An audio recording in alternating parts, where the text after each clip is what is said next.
नमस्कार दोस्तों, smart educare में आपका स्वागत है। आज हम अकाउंट का एक बहुत ही कुछ खास तो नहीं कहा जा सकता है। चैप्टर का नाम है एवरेज ड्यू डेट। खास महत्वपूर्ण इसलिए नहीं कहा जा सकता है कि अभी कंप्यूटर के युग में एवरेज ड्यू डेट का कैलकुलेशन करने का कोई महत्व नहीं रह गया है। कंप्यूटर सेकंडों में एवरेज ड्यू डेट को कैलकुलेशन कर देता है और एवरेज ड्यू डेट का कोई कैलकुलेशन करने का कोई इम्पोर्टेंस भी नहीं रहा। लेकिन चूंकि अगर हमारे ये सिलेबस में है तो लाचारी समझिए या मजबूरी समझिए या जो भी समझिए, या एक जानने का उत्सुकता जिज्ञासा समझिए, जैसे भी समझिए, तो थोड़ा जानकारी के लिए आपको इसकी नॉलेज लेना पड़ता है कि एवरेज ड्यू डेट का कैलकुलेशन कैसे किया जाता है। लेकिन ड्यूरिंग कंप्यूटर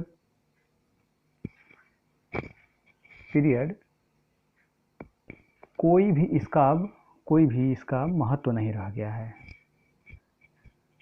अगर ये हमारे लिए बोरियत है, सर दर्द है, लेकिन हमें इसका लॉजिक समझने से, अगर हमारे एग्ज़ाम में हमें इससे कुछ नंबर मिल जाते हैं तो इसकी लॉजिक को समझना कोई ख़राब बात भी नहीं है, कोई बेकार भी नहीं है। और वैसे भी जानकारी कोई भी जानकारी हो तो वो हमेशा फ़ायदे ही देती है। सीखना कोई बुरी आदत तो है नहीं, और अगर सीखने से हमें 2 नंबर, 4 नंबर या 5 नंबर या जो भी नंबर हैं एग्ज़ाम में हमें मिल जा रहे हैं एज पर एग्जामिनेशन, तो इसमें अपना ही भला है जी। तो एवरेज ड्यू डेट के हम बारे में आपको बताते हैं। ये average due date means various due date. It is calculated so that various due date can be clubbed into single date and all calculation for interest done as per new date। जी हाँ, this new date is called average due date।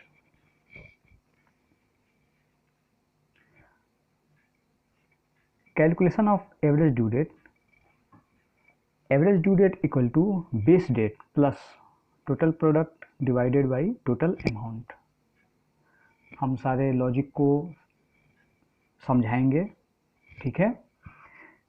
चलिए, एक आगे point आता है, base date can be any date selected.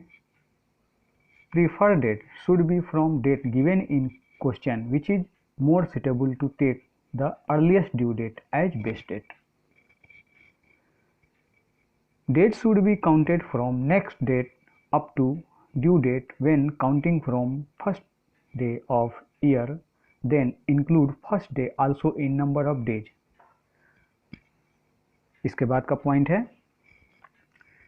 If due date is Sunday और holiday, then in this case due date is to be happen that earliest working day। if bills of exchange are given and due date is to be identified, then add 3 days as grace days in bill of exchange।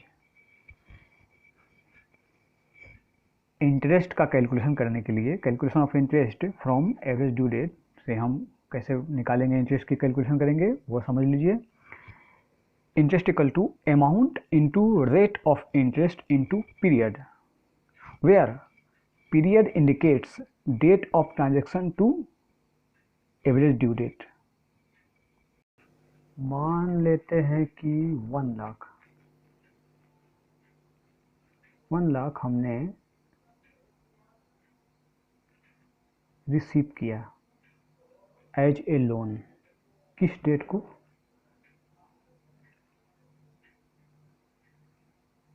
Transaction date 1/1/2014 मान लेते हैं, 14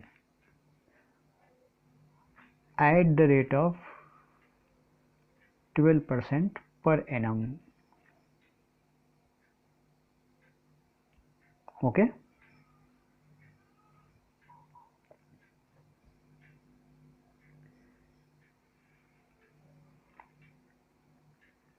amount का first instalment हमारा paid करने का जो date है वो है 20,000 और first instalment date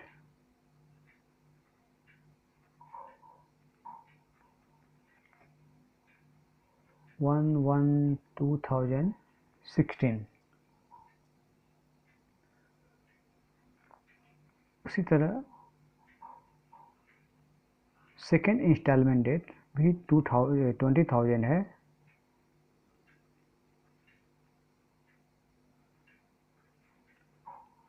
instalment date 17। उसी तरह थर्ड इंस्टॉलमेंट डेट है हमारा 18 को, फोर्थ इंस्टॉलमेंट डेट है हमारा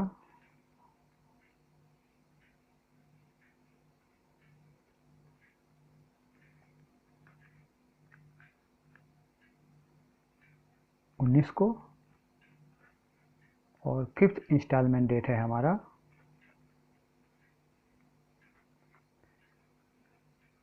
1 जनवरी 2020 को। टोटल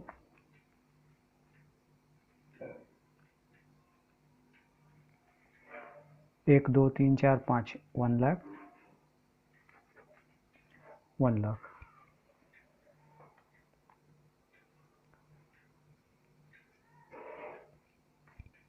जिस डेट को हम इंस्टॉलमेंट पेड करेंगे उस डेट को हम 1 लाख पर 12% के हिसाब से इंटरेस्ट भी पेड करेंगे साथ साथ। तो मेरा फर्स्ट इंस्टॉलमेंट का इंटरेस्ट हो जाएगा, चलिए देखते हैं, ये थोड़ा और बड़ा कर देते हैं,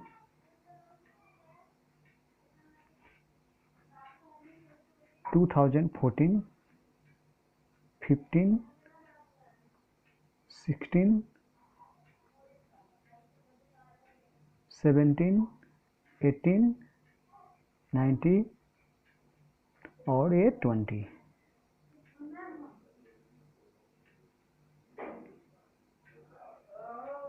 एक 14, एक 16, एक 17, ये इंस्टॉलमेंट पेड करने का डेट। First installment 16, second installment 17, third installment 18,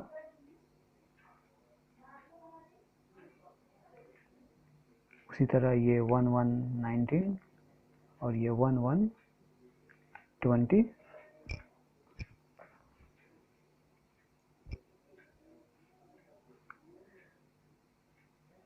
हमने इंटरेस्ट कितने पेड करने पड़ेंगे फर्स्ट इंस्टॉलमेंट के समय? फर्स्ट इंस्टॉलमेंट के समय इस 1 लाख पर इंटरेस्ट पेड करने पड़ेंगे 12% के हिसाब से। कितना दिन का? 2014 से ये 2015, 2014 से 2015 1 साल, और फिर यहाँ से यहाँ सेकेंड ईयर। तो इंटरेस्ट पेड करने पड़ेंगे हमें 2 साल के। यहाँ पर इंटरेस्ट पेड करने पड़ेंगे, ये इंटरेस्ट है, interest 1 lakh 12% into 2 year. 2 year. Okay, ये यहाँ पर लिख लेते हैं, यहाँ पर जगह, अच्छा यहाँ पर जगह है इंटरेस्ट 1। ये first interest 1 lakh into 12% into 2 year 24,000।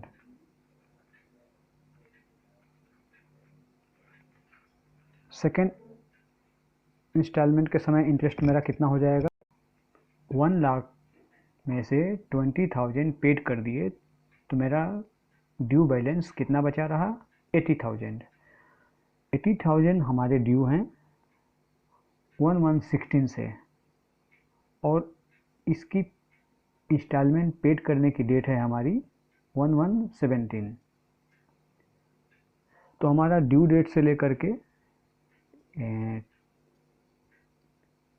Amount को, फर्स्ट इंस्टॉलमेंट को, सेकेंड इंस्टॉलमेंट को पेड करने का जो डेट है 1117, वहाँ तक हमारे पीरियड कितने हुए? 1 ईयर। 1 ईयर, ठीक है। तो ये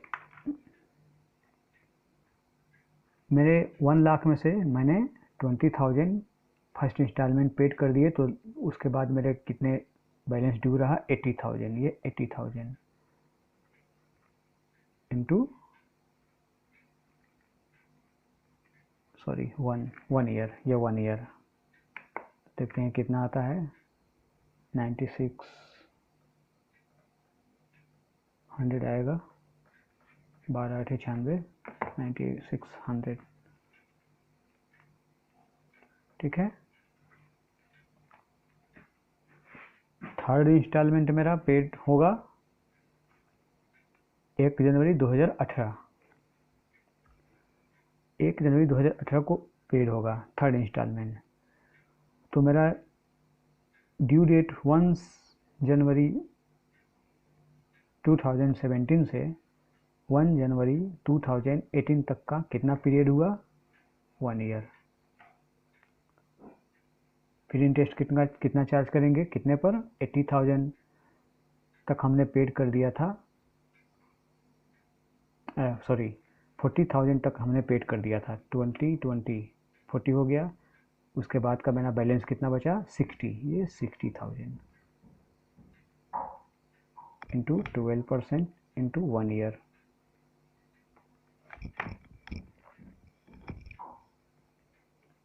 तो हमारे हो गए 5,672, 7,200। फोर्थ इंस्टॉलमेंट मेरा हमने पेड कितना किया? 1 2 3, यानी कि 60,000 हमने पेड कर दिया, तो मेरा बैलेंस बचा रहा उसी तरह 40,000। इस पर इंटरेस्ट मेरा लगेगा इंटू 1, 12 4 जा 4800, ये हो गया 4800। और फिफ्थ एंड लास्ट इंस्टॉलमेंट मेरा ये आखिरी में मेरा बच जाएगा, ये जो ये फिर यहाँ से लेकर यहाँ तक 1 ईयर, ये 2019 तक हमने पेड कर दिया। अब 2019 के बाद इसी तरह ये भी 1 ईयर, तो इसका हो गया हमारा 20,000 इंटू 12% इंटू 1, कितना हो जाएगा? 2400। टोटल इंटरेस्ट मेरा आएगा, टोटल इंटरेस्ट सबको जोड़ देंगे, ये, ठीक है। 24,000 प्लस 9600 प्लस 7,200 प्लस 4,800 प्लस 2,400, 48,000। ये मेरा इंटरेस्ट आएगा, टोटल इंटरेस्ट 48,000। और अगर इसको हम नॉर्मली देख लें कितना इंटरेस्ट आता है, तो सेम आना चाहिए, यही 1 लाख है ठीक है, हमने कब दिए थे? 1 जनवरी 2014 को, और मेरा फर्स्ट ड्यू डेट कब था? 2016। ये 2016, यहाँ मेरा फर्स्ट ड्यू डेट था, और कब तक इसे पेड करना था, रीपे कर देना था। रीपे करते हुए मेरा पूरा अमाउंट को पेड करके चुकता कर देना था। कब तक? 2020 के जनवरी 1 तारीख तक। तो 2016 से जनवरी 2020, 1 जनवरी 2016 से 1 जनवरी 2020 तक का कितना पीरियड हुआ? ये यहाँ से, यहाँ से 1, फिर ये 1 2 हो गया, ये 1 2, फिर यहाँ से यहाँ 3, फिर यहाँ से यहाँ 4 ईयर। टोटल मेरे 4 ईयर हुए। तो rate of interest into 4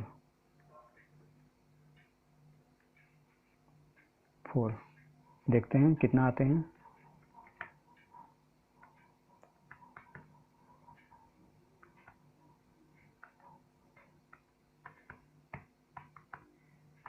into 12% into 4, 48,000 total interest. Okay,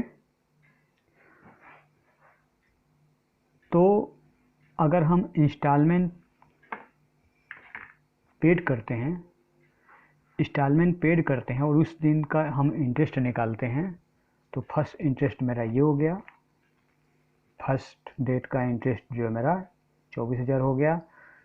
second instalment date का इंटरेस्ट मेरा 99,600 हो गया, और थर्ड इंस्टॉलमेंट के समय पेड का किया हुआ मेरा इंटरेस्ट का अमाउंट हो गया 7,200। इसी तरह फोर्थ इंस्टॉलमेंट का 4,800, और फिफ्थ इंस्टॉलमेंट का 2,400। और हमने टोटल इंटरेस्ट इसको किया, अलग अलग जो मैंने निकाले थे इंस्टॉलमेंट का, उसको मैंने टोटल किया, तो 48,000 हुआ। अगर मैंने इकट्ठा 1 लाख पर 12% लेकर के 4 ईयर का मैंने इंटरेस्ट निकाला, तो भी हमारा 48,000 आया। इंटरेस्ट के अमाउंट में कोई फ़र्क नहीं पड़ा, कोई डिफरेंस नहीं हुआ। हाँ, ईयर कितने लेने थे? हमने लिए थे, ट्रांजेक्शन डेट मेरा क्या था? 1/1/2014, लेकिन इसका ड्यू डेट था 1/1/16, यानी कि हमें इंटरेस्ट चार्ज होगा 1 जनवरी 2016 से, और कब तक? 2020 तक। 2020 तक कितने ईयर आते हैं? 4 ईयर। 4 ईयर का हमने इंटरेस्ट चार्ज किया, amount into rate of interest into period equal to 48,000। ये और ये हमारा सेम, कोई डिफरेंस नहीं हुआ। तो एवरेज ड्यू डेट भी हमारा, उसका भी इंटरेस्ट, अगर एवरेज ड्यू डेट निकाल करके हम इंटरेस्ट चार्ज करेंगे तो भी हमारा इंटरेस्ट यही आना चाहिए, बिल्कुल आएगा। ठीक है, देखते हैं।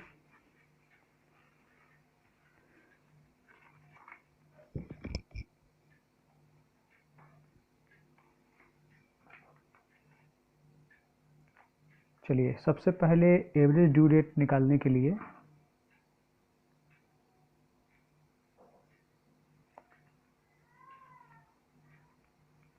एवरेज ड्यू डेट,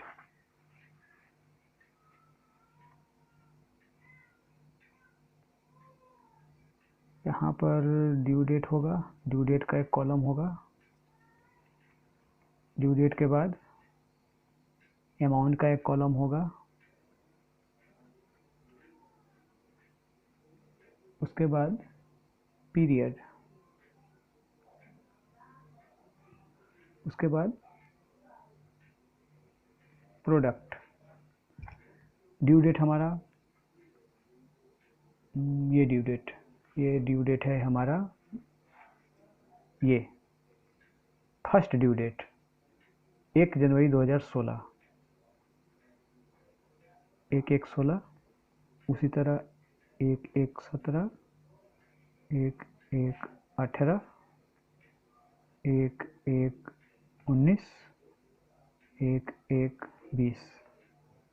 अमाउंट है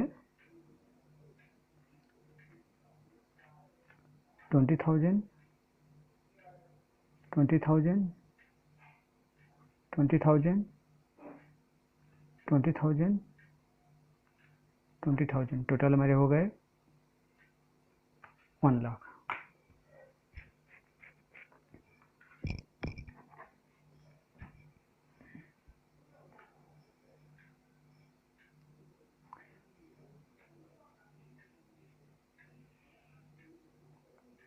अब period, date should be counted from next date up to due date. When counting from first day of year, then include first day also in number of days। ये year है 1/1/16, ये हमारा due date है। अगर हमारा 1 जनवरी 2016 due date है तो base date, सबसे पहले बेस डेट लिया जाएगा। बेस डेट लेने के लिए एक मिनट, यहाँ पर base date can be any date selected, preferred date should be from date given in question which is more suitable to take the earliest due date as base date। Base date हम लेते हैं, base date हम कोई सा भी date ले सकते हैं, कोई भी डेट, बिल्कुल पूरी आज़ादी है कोई भी डेट लेने के लिए। उस डेट को हम बेस डेट मान लेते हैं। लेकिन बेस डेट जहाँ तक लेने का प्रश्न उठता है तो बेस डेट हमें क्वेश्चन में दिए हुए ही किसी डेट में से एक डेट को लेना ज़्यादा सुविधा रहता है, और उसमें भी ज़्यादा सुविधाएं तब प्राप्त होती हैं जब हम अर्लीस्ट ड्यू डेट को हम काउंटिंग में लें बेस डेट के लिए। तो ये base date can be any date selected preferred date. ये बेस डेट इनमें से कोई भी date selected preferred date should be from date given in question. ये क्वेश्चन में जो डेट दिया हुआ है, which is more suitable to take the earliest due date. और सबसे ज़्यादा सुविधा हमें कब होता है, सबसे अर्लीस्ट जो डेट हमने चूज कर लिया तो हमें कैलकुलेशन में थोड़ा सुविधा होती है। कोई भी डेट ले सकते हैं, बर्थडे, एनिवर्सरी, गांधी जयंती, 15 अगस्त, 26 जनवरी, कोई भी डेट, आपका मर्जी, कोई भी डेट ले सकते हैं। लेकिन इसमें से अगर बेस डेट चूज करेंगे, वो भी अर्लीस्ट बेस डेट, तो आपको कैलकुलेशन में सुविधा प्राप्त होता है, सुविधा मिलता है, सहूलियत होता है।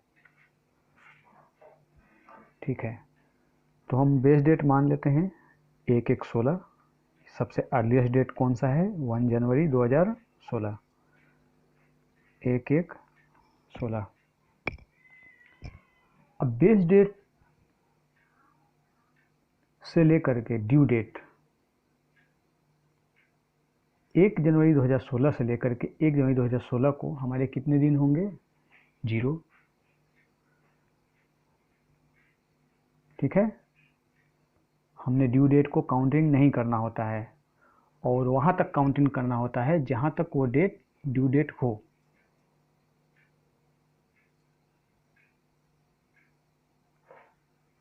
तो बेस डेट 1/1/16 से लेकर के ड्यू डेट 1/1/16 तक का हमारा काउंटिंग आएगा 0। इसका प्रोडक्ट भी हो जाएगा नील। ठीक, अब सेकेंड इंस्टॉलमेंट मेरा था 1 जनवरी 2017 को।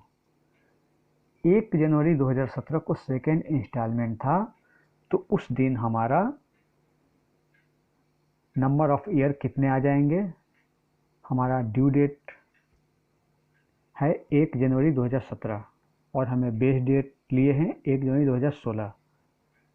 तो 1 जनवरी से लेकर के 1 जनवरी 2016 से लेकर के 1 जनवरी 2017 तक टोटल कितने ईयर हो गए, 1। प्रोडक्ट कितना हो गया, 20,000। उसी तरह 18, 19, 20 का सबका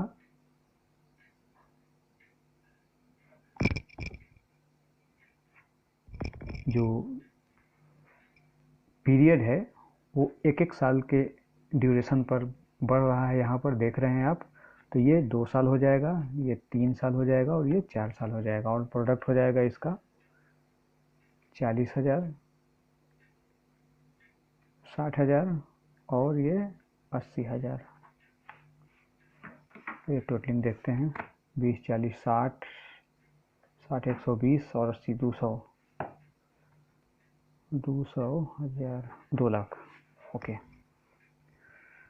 अब हमने यहाँ पर बताया था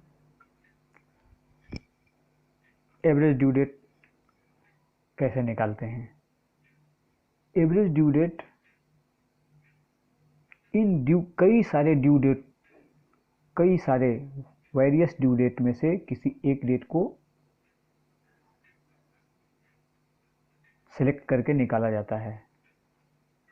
ये यहाँ पर देखिए noting, average due date means various due date, it is calculated so that various due date can be clubbed into single date and all calculation for interest done as per new date। ये सारे डेटों को इकट्ठा करके एक नया date calculate किया जाता है जिसको हम बोलते हैं एवरेज ड्यू डेट।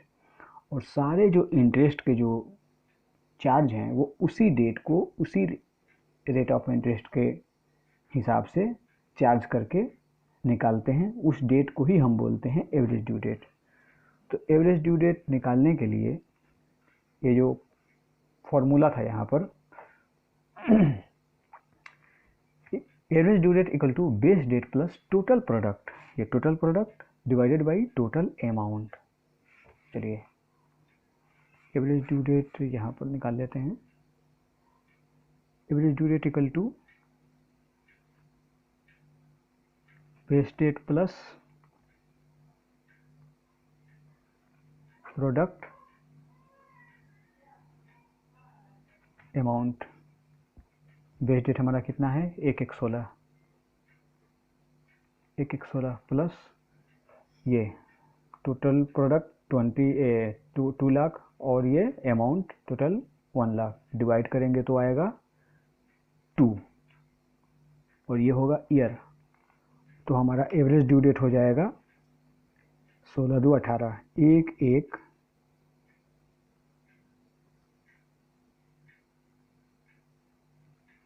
18। अब अगर हम कैलकुलेशन का यहाँ पर इंटरेस्ट का कैलकुलेशन करेंगे एवरेज ड्यू डेट को लेकर के, तो हमारा इंटरेस्ट आना चाहिए यही, चाहे हम ऐसे करें या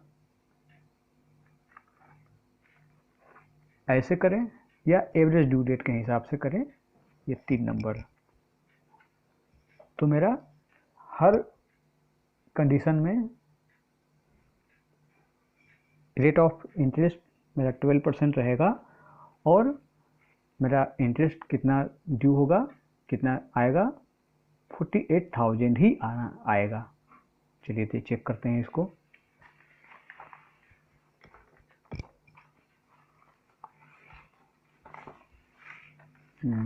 चलिए क्या है, rate of interest amount, calculation of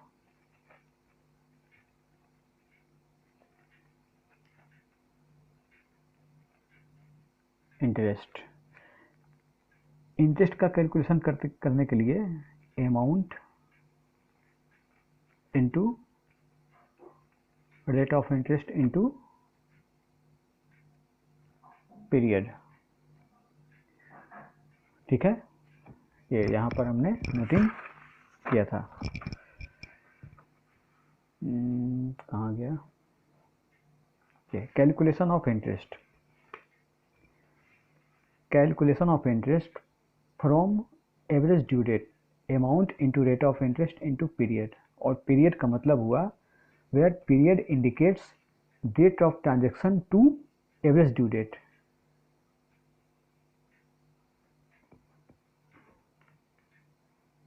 ठीक है, date of transaction to average due date.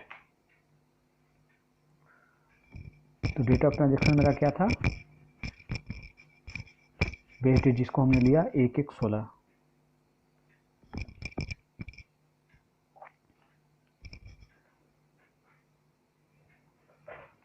चलिए देखते हैं आता है कि नहीं उतना ही इंटरेस्ट। अमाउंट है मेरा 1 लाख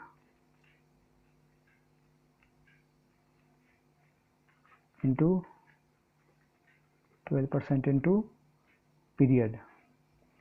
एवरेज ड्यू डेट कितना था, 1/1/18, 1/1/18 एवरेज ड्यू डेट। ठीक है, 1/1/18। और ट्रांजैक्शन का डेट क्या था,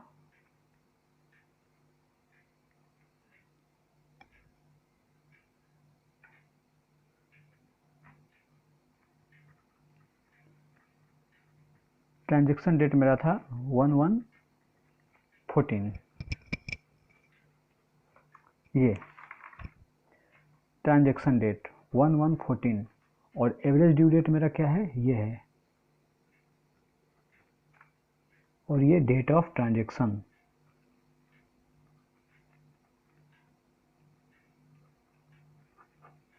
ट्रांजैक्शन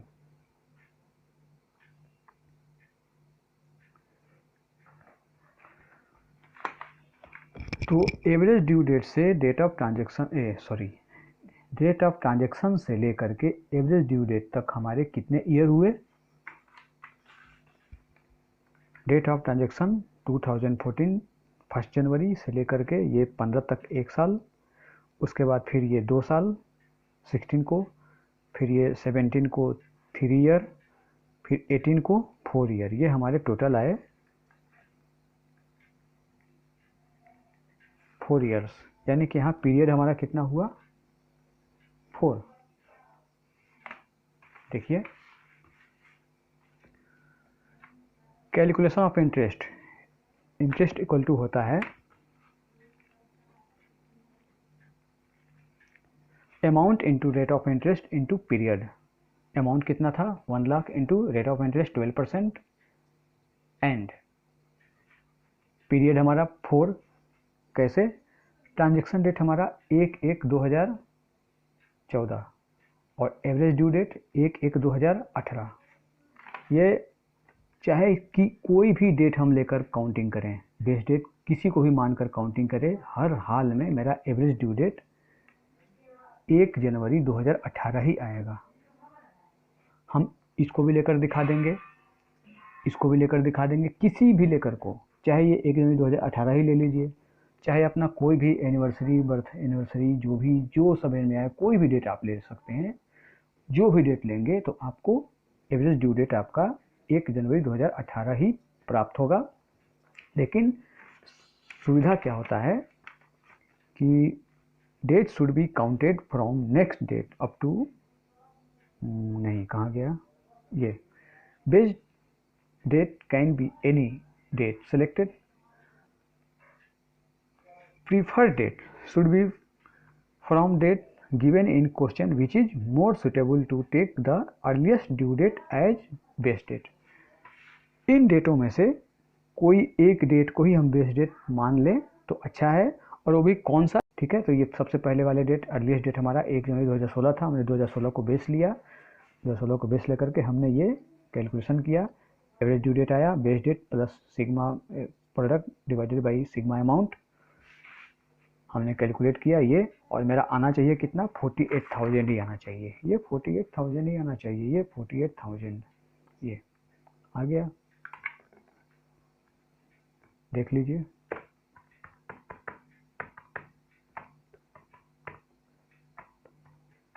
$48,000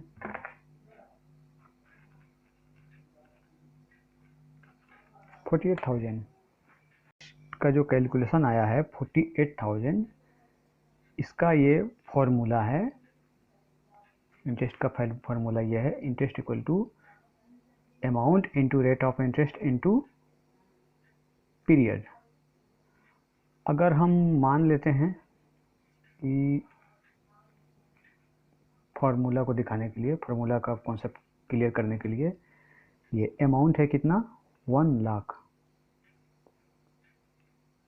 ठीक है, into rate of interest 12% into, ये हमें नहीं मालूम है पीरियड, इसको हम x कर लेते हैं, ठीक है।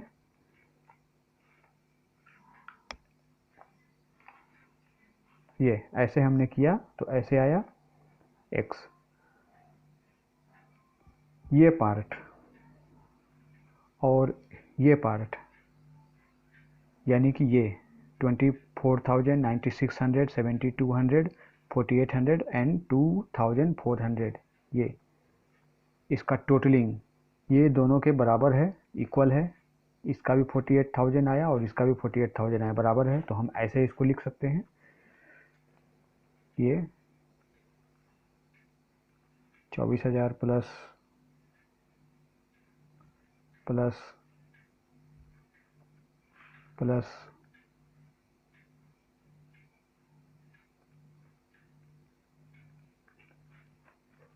लिख सकते हैं, हाँ लिख सकते हैं, ठीक है।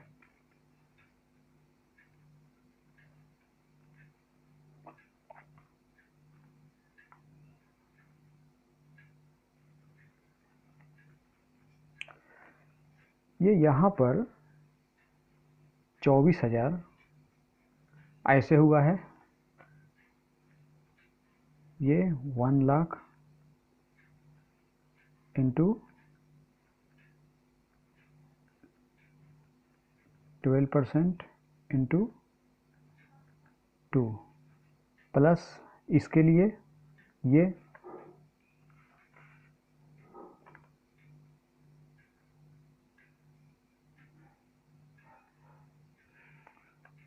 1,000 इंटू % इंटू 1, फिर ये 60,000 इंटू 1 प्लस 1 2 3 4, 80 60 40,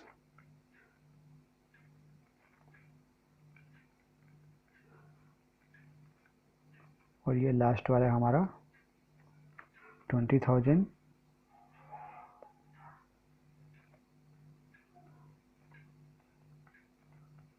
1 इक्वल टू, ठीक है। ये लो भाई, क्या हम इसको ऐसे लिख सकते हैं, 1 लाख इंटू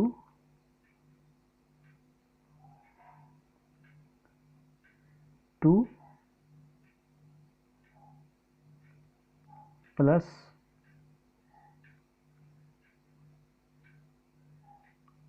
ये तो 1 ही आएगा, चलिए 80,000 प्लस 80,000 इंटू 1 1 ही आएगा, इसको लिखने का कोई यहाँ पर मतलब है नहीं, या आप अगर लिखना चाहते हैं तो लिख देते हैं, plus 60,000 into 1 plus 40,000 into 1 plus 20,000 into 1, 2 3 4 5, और ऐसे लिख सकते हैं, हाँ लिख सकते हैं, ठीक है। ये 1 लाख इंटू x इंटू ये, और ये ख़त्म हो जाएगा, ये ऐसे कर दीजिए,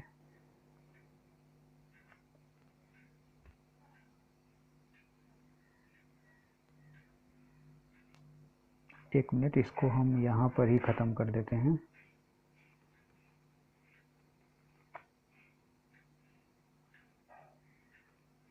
एक्स, ये और ये ख़त्म हो जाएगा, ये हमारा ख़त्म हो जाएगा।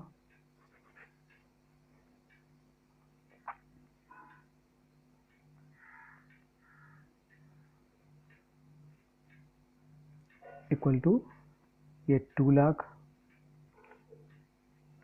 प्लस 80,000 प्लस 60,000 प्लस 40,000 अब प्लस 20,000 इक्वल टू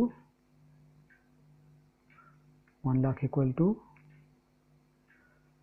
8 6 14 4 18 2 20 20 20 40 400,000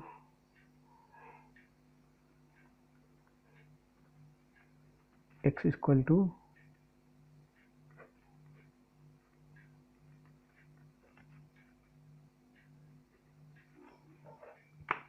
एक्स का वैल्यू 4 ईयर।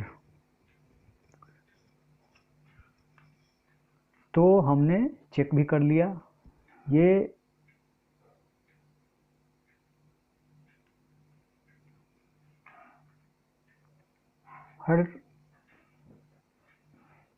हर जो इंस्टॉलमेंट का जो डेट था उस डेट को हमने अलग अलग इंटरेस्ट पेड करके देखा, तो भी हमारा 48,000 ही आया। और अगर हम एवरेज ड्यू डेट अगर लेकर के हमने किया, एवरेज ड्यू डेट ये 48, ये हमने हर अलग अलग इंस्टॉलमेंट को हमने रेट ऑफ इंटरेस्ट पेड किया, तो हमारा 48,000 ही आया, ये 48,000। और अगर हम एवरेज ड्यू डेट को हम लेकर के पेड करते हैं तो भी इंटरेस्ट हमारा 48,000 ही आया, और ये पीरियड हमारा 4 ईयर आया। Interest equal to amount into rate of interest into period, ये। और average due date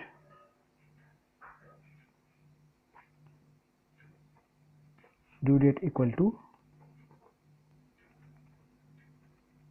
base date plus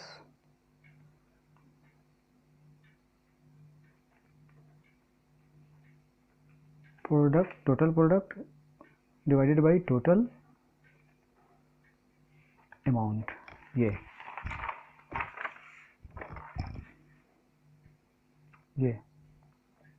average due date equal to base date plus total product divided by total amount. चलिए एक हम example देखते हैं। Example है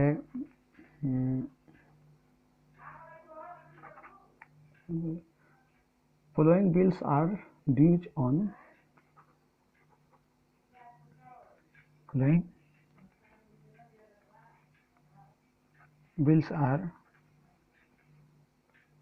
due on different date,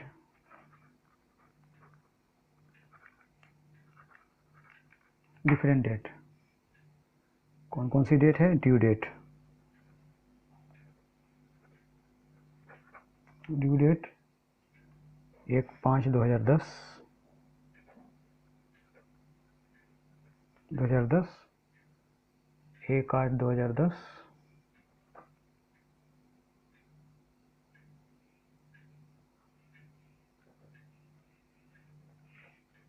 1/8/10 और तीसरा जो है 1/9/2010।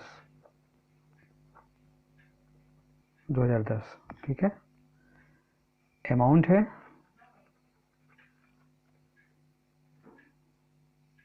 600, 700 और ये 450। चलिए इसको हम कैलकुलेशन करते हैं। ये ड्यू डेट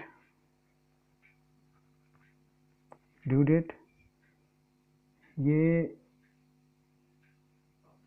अमाउंट का कॉलम है,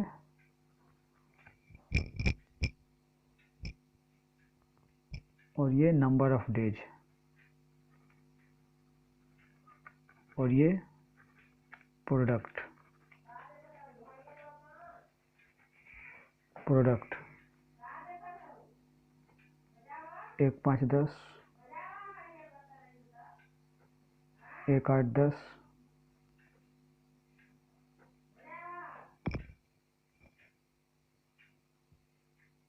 1/9/10। अमाउंट है 600, 700, 450। हम कोई भी डेट ले लेते हैं। अर्लीस्ट जो ड्यू डेट है हमारा 1/5/2010 है, तो यहाँ पर बेस डेट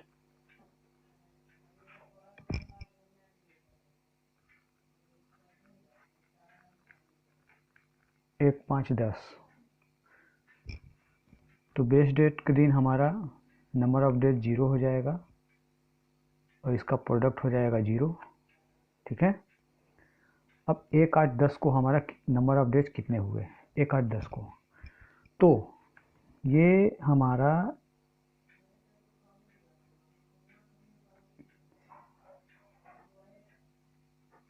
1/5/10 है और ये हमारा है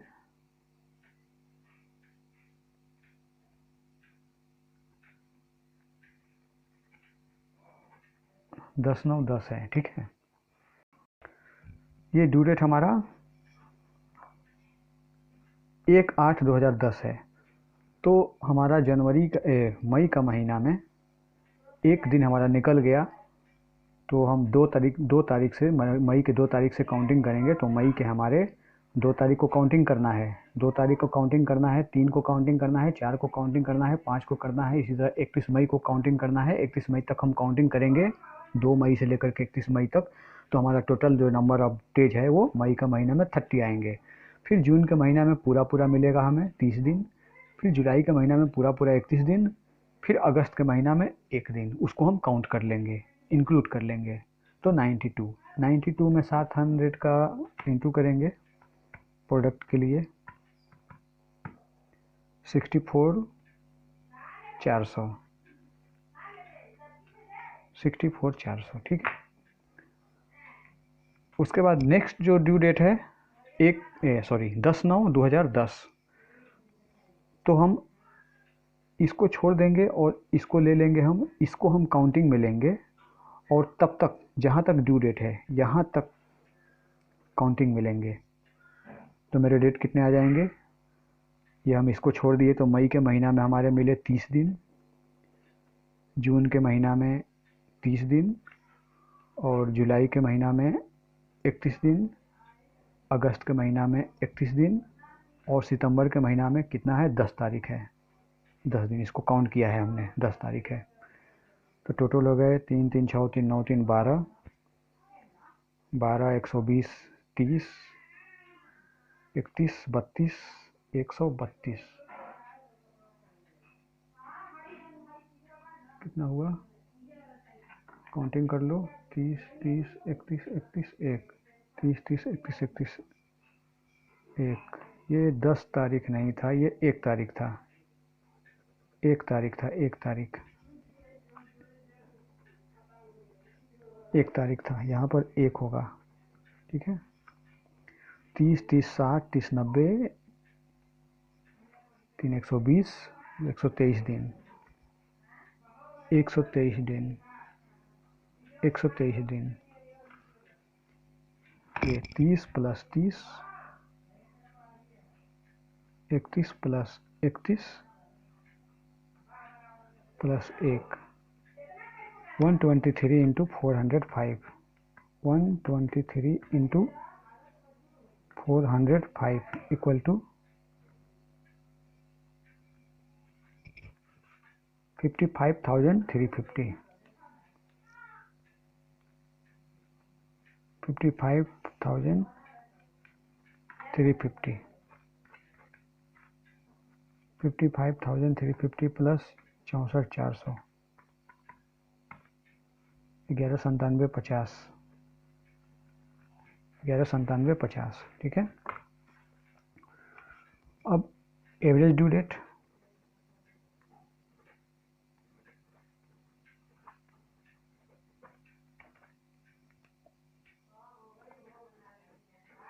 base date plus total product total amount equal to base date क्या था हमारा 1/5/2010, ये 1/5/2010 प्लस टोटल प्रोडक्ट हमारा कितना है 1197.50 डिवाइडेड बाई 1750, ये divided by 1750 divided by 1750, 68 days.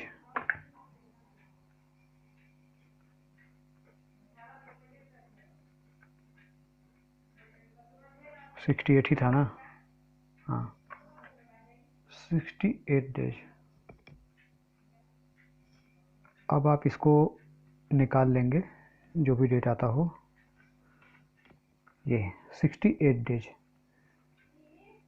तो 68 डेज 1 जनवरी से लेकर के 1 मई से लेकर के 1 मई को काउंटिंग नहीं लेंगे, 68 डेज में ऐड करेंगे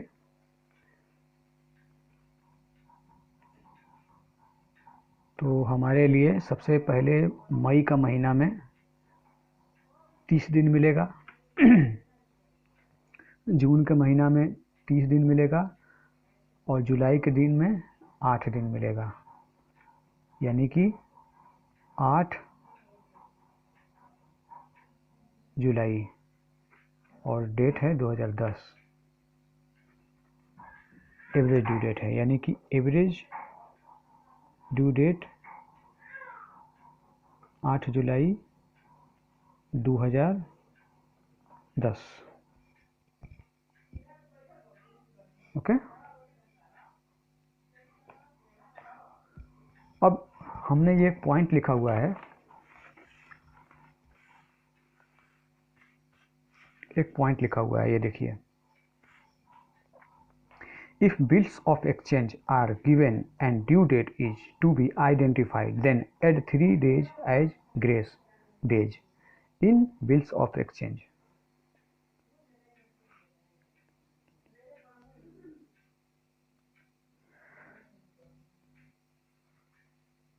अगर ड्यू डेट आइडेंटिफाई किया गया है, ये ड्यू डेट जो है आइडेंटिफाइड किया गया है, आइडेंटिफाइड करने का मतलब कि इसमें 3 दिन जो एक्स्ट्रा होते हैं वो ऐड करके दिए हुए हैं, वो गिन करके दिए हैं, इसलिए हम यहाँ पर ग्रेस डेट का काउंटिंग नहीं करेंगे। अगर ड्यू डेट नहीं होता तो हम ग्रेस डेट का काउंटिंग करते हैं, लेकिन यहाँ पर ड्यू डेट दिया हुआ है, ड्यू डेट का मतलब कि उन्होंने काउंटिंग करके ही दिए होंगे, ग्रेस डेट को काउंटिंग करके ही ड्यू डेट दिए होंगे, ठीक है। अगर ड्यू डेट मिसिंग होता तो हम ग्रेस डेट का हम 3 दिन काउंटिंग कर लेते अलग से। आप इसे नोट कर सकते हैं, ये देखिए हम आपको यहाँ पर रख देते हैं, ये देखिए ये पॉइंट हैं एवरेज ड्यू डेट के।